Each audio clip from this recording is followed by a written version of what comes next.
উপেন্দ্রকিশোর রায়চৌধুরীর লেখা ছেলেদের রামায়ণ। আদিকাণ্ড। অনেক দিন আগে আমাদের এই ভারতবর্ষে দশরথ নামে এক রাজা ছিলেন।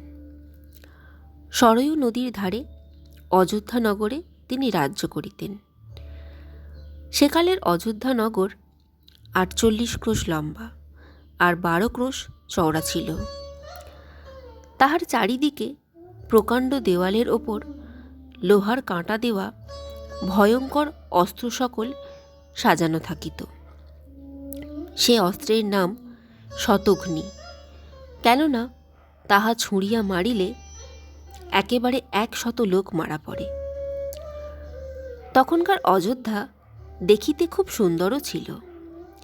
ছায়ায় ঢাকা পরিষ্কৃত পথ, ফুলে ভরা সুন্দর বাগান আর দামি পাথরের 7 তলা 8 তলা জমকালো বাড়িতে নগরটি ঝলমল করিত। এই সুন্দর অযোধ্যা নগরে সাদা পাথরের বিশাল রাজপুরীতে সাদা ছাতার নিচে বসিয়া মহারাজ দশরথ তাহার রাজ্যের কাজ দেখিতেন।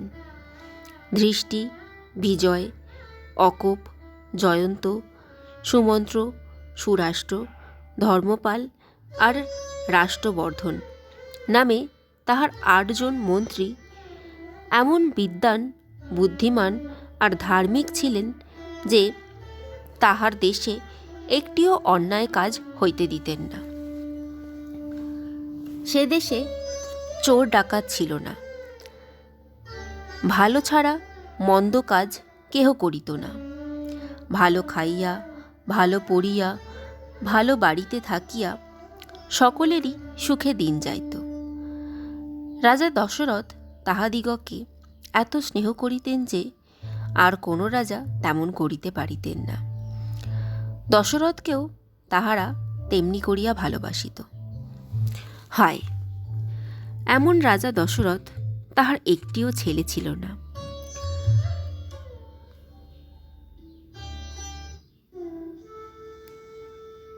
ছেলে নাই বলিয়া তিনি ভারী দুঃখ করিতেন। একদিন তিনি মন্ত্রীদিগকে বলিলেন, দেখো, আমি যজ্ঞ করিব, হয়তো তাহাতে খুশি হইয়া দেবতারা আমাকে পুত্র দিবেন। একথা শুনিয়া সকলে বলিল, মহারাজ, আপনি ঋষ্যশৃঙ্গ মুনিকে নিয়ে আসুন। তিনি যজ্ঞ করিলে নিশ্চয়ই আপনার পুত্র হইবে। এই মুনির হরিণের মতো শিং ছিল, তাই লোকে তাহাকে ঋষ্যশৃঙ্গ বলিত। এমন ভালো মুনি কমই দেখা গিয়েছে। মন্ত্রীদিগের কথা শুনিয়া দশরথ বলিলেন, বড় ভালো কথা। ঋষ্যশৃঙ্গ যে আমার জামাই হন, কারণ তিনি আমার বন্ধু লোমপাদ রাজার মেয়ে শান্তাকে বিবাহ করিয়াছেন। আমি নিজেই তাহাকে আনিতে যাইব। লোমপাদ রাজার বাড়ি অঙ্গদেশে। দশরথ সেই অঙ্গদেশে গিয়া ঋষ্যশৃঙ্গ মুনিকে লইয়া আসিলেন। তারপর যজ্ঞ আরম্ভ হইল। আগে হইল অশ্বমেধ যজ্ঞ। ঘোড়ার মাংস দিয়া এই যজ্ঞ করিতে হয়। প্রথমে একটা ঘোড়া ছাড়িয়া দেওয়া হইল। ঘোড়ার সঙ্গে অস্ত্র শস্ত্র লইয়া অনেক লোকজনও চলিল, যাহাতে কেহ তাহাকে আটকাইতে না পারে। তাহারা ক্রমাগত 1 বৎসর ঘোড়াটাকে নানা দেশে ঘুরিয়া শেষে তাহাকে অযোধ্যায় ফিরাইয়া আনিল। ততদিনে শত শত কারিগর, ছুতোর, রাজমিস্ত্রি, মুটে, মজুর মিলিয়া সরয়ূর উত্তর ধারে যজ্ঞের জন্য চমৎকার জায়গা তৈয়ার করিয়াছে। সেখানে কত মুনি, কত ব্রাহ্মণ, কত রাজা আর অন্য লোকজন কত আসিয়াছে, তাহার লেখাজোখা নাই। মিথিলার রাজা জনক, অঙ্গদেশের রাজা লোমপাদ, মগধের রাজা, পূর্ব দেশের রাজা, সিন্ধু দেশের রাজা, সৌবীরের রাজা, সৌরাষ্ট্রের রাজা, আর কত বলিব। পৃথিবীর যত রাজার সঙ্গে দশরথের বন্ধুত্ব ছিল সকলেই উপস্থিত। ঘোড়া ফিরিয়া আসিলেই অশ্বমেধ যজ্ঞ আরম্ভ হইল।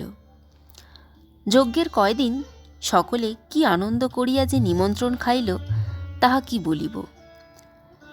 যত চাহিয়াছে ততই খাইতে পাইয়াছে। ব্রাহ্মণেরা ভোজনে সন্তুষ্ট হইয়া বলিলেন, মহারাজের জয় হোক। ছেলেদের পেট ভরিয়া গেল, তবুও তাহারা বলিল, আরও খাইব। অশ্বমেধ যজ্ঞ শেষ করিয়া ঋষ্যসিংহ বলিলেন, এরপর পুষ্টৃত্তি যজ্ঞ করিলে মহারাজের ছেলে হইবে। তখনই পুত্রেষ্টি যজ্ঞ আরম্ভ হইল। সেই যজ্ঞের আগুনের ভিতর হইতে একজন পুরুষ বাহির হইয়া আসিলেন। তিনি দেখিতে অতি ভয়ঙ্কর। তাহার শরীর পাহাড়ের মতো উঁচু, রং কালো, চোখ লাল, দাড়িগোঁফ সিংহের কেশরের মতো, পরনে লাল কাপড়, তাহার হাতে রূপার ঢাকা দেওয়া সোনার থালা, তাহাতে চমৎকার পায়েস। সেই ভয়ঙ্কর পুরুষ দশরথকে বলিলেন, মহারাজ, ব্রহ্মা নিজে এই পায়েস রাধিয়া পাঠিয়াছেন। ইহা রানীদিগকে খাইতে দাও, নিশ্চয়ই তোমার পুত্র হইবে। এই বলিয়া তিনি কোথায় যে মিলাইয়া গেলেন কেহ দেখিতে পাইলেন না। দশরথের কি আনন্দ! এই পায়েস রানীদিগকে খাইতে দিলেন, তাহার পুত্র হইবে। প্রধানা রানী 3 জন, বড় কৌশল্যা, মেজ কৈকেয়ী, ছোট সুমিত্রা। দশরথ কি করিয়া 3 জনকে পায়েস বাটিয়া দিলেন বলিতেছি। প্রথমে সেই পায়েসের অর্ধেকটা লইয়া খানিক সুমিত্রার জন্য আর বাকিটা কৌশল্যার জন্য রাখিলেন। তারপর অন্য অর্ধেকের খানিকটা সুমিত্রার জন্য আর বাকিটা কৈকেয়ীর জন্য রাখা হইল। বেশ সহজ হিসাব। 3 রানীতে মিলিয়া মনের সুখে এই পায়েস খাইলেন। তাহার কিছুদিন পরেই তাহাদের দেবতার মতো 4টি ছেলে হইল। কৌশল্যার 1টি, কৈকেয়ীর 1টি আর সুমিত্রার 2টি। দশরথের পুত্র হইয়াছে শুনিয়া যে সকলেই আনন্দিত হইল, তাহাতে আর সন্দেহ কি। ব্রাহ্মণ আর গরিব দুঃখীদের তো খুবই আনন্দ হইবার কথা, কারণ তাহারা অনেক টাকা কড়ি পাইল। ছেলে 4টি 11 দিনের হইলে পুরোহিত বশিষ্ঠ মুনি তাহাদের নাম রাখিলেন। সকলের বড় ছেলেটি কৌশল্যার, তাহার নাম হইল রাম।